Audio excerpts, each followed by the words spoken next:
Good evening out there, crime fighters. It's Morgan Wright, Chief Crime Fighter at Connected to the Case. This is kind of a late night video we're making here. We're going to have some professional studios and stuff brought in later.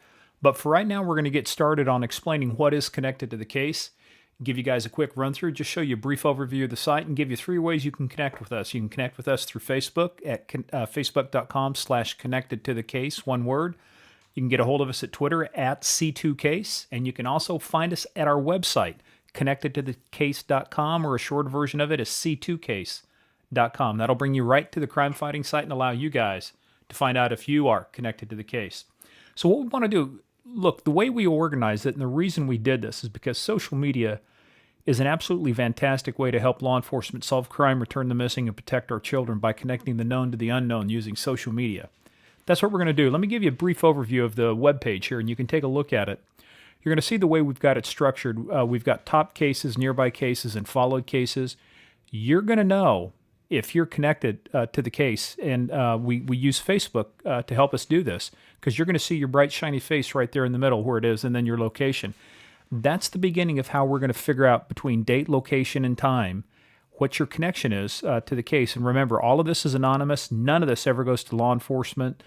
Your information is safe with us. We never voluntarily disclose any information to law enforcement. Any connections that are made, there's only one person in the world that sees them, and that's you. So you can be confident when you take a look at that stuff. You can look at it and say, hey, I might know something about this. We're going to give you a way through the web. And then coming up shortly, we have a new toll-free number you're going to be able to use as well to get a hold of us.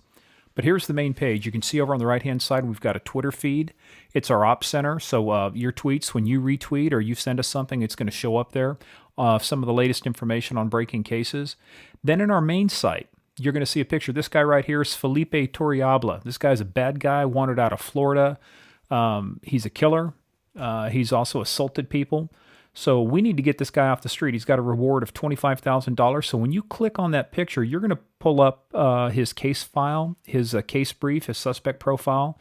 And if there's a victim in the case that is being actively investigated, right now he's a fugitive from justice, so we're going after him. But if we have an unsolved homicide, a robbery, some type of sexual assault, we can also give information that's only publicly available. This is what we're going to deal with here. So let's take a quick look at when an alert comes in. What does that look like? You're going to get a message up here near the top of your website. Remember, back here was the main web page, and you're going to see up there along the top, it'll say My Cases, Messages. Well, when you go to My Messages, you're going to get a notification there that says, hey, new connection. There's 2 miles between you and a victim's last known location, or where a crime occurred, or where a suspect was spotted. So you're going to be able to go click on those things and bring up cases. Let's kind of look at one, for example. This guy's name is Clyde Hall, and this is another bad guy. He is wanted for, he's a sex offender. He's a career sex offender. This is a bad guy that needs to be taken off the street. He's a U.S. Marshals top 15. You're going to see the reward there for $25,000. You've got the ability to leave a tip, and you can leave it anonymously, or you can let law enforcement know who you are. And as I said, we'll have a toll-free number coming up here pretty quick for you. You can follow the case, which means when you go back to our main site here, remember when we said we had 3 things: top cases, nearby cases, followed cases. So if you have some cases of interest, you're going to be able to follow those things. And then you're going to see the ability now to also share between Twitter and Facebook. So we encourage you to share these cases. The bigger the audience, the better of a chance we have, the more eyes that are on this. Any pictures associated with the case are going to be down there, so you'll be able to pop those up, take a look at them. And then also we've got Facebook integration down here, so you'll be able to leave comments. You'll be able to get that social aspect of it going and share comments and observations with other people, including the investigators. And hopefully what this will do is, once we get enough eyes on this, one person, the average person on Facebook has 125 friends. On our site, we have an average of 406 friends. So that means with 18,000, 19,000 people on our site, our effective reach is about 7.5 million people. So that's pretty good.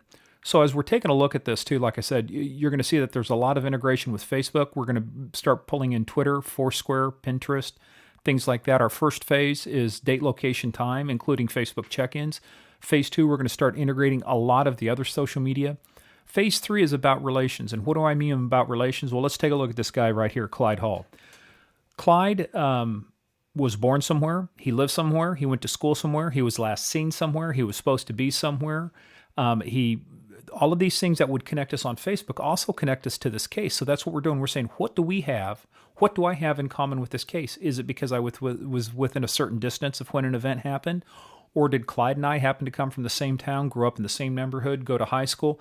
How do we create connections we otherwise would not know about and bring them to your attention? Biggest thing is the social media piece of this. Share, like the case so that you can share it with your friends. Put comments in there. Let us know what you're thinking. That information also, trust me, as a former investigator and stuff, we get a lot of good tips from the public. This is another good way about a theory of a case or what you might see that's out there that is interesting.